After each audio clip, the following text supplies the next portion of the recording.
Kepergian Empok Alpa menyisakan kesedihan mendalam, tidak hanya bagi para sahabat sesama artis, tetapi juga bagi keluarga dan warga sekitar yang mengenalnya sebagai pribadi dermawan. Kisah kebaikan yang ia tinggalkan diceritakan oleh keluarga dan tetangganya yang sudah mengenal Empok Alpa jauh sebelum ia meniti karir di dunia hiburan. Menurut sepupu Empok Alpa yang tinggal bersebelahan dengannya di Ciganjur, Rani Widya, mengungkapkan bahwa almarhumah adalah sosok yang sangat pemurah dan ramah. Dia baik banget. Duit semua dibagi rata.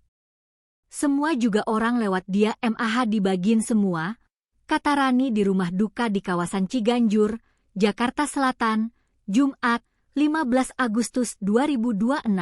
Hal serupa disampaikan tetangga lain, Rohani, yang mengatakan Empok Alpa kerap membagikan sembako menjelang Lebaran.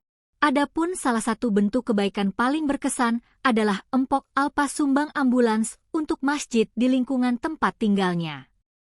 Rohani mengisahkan bahwa niat mulia ini sudah muncul sejak awal Empok Alpa berkarir sebagai penyanyi dangdut dari panggung ke panggung.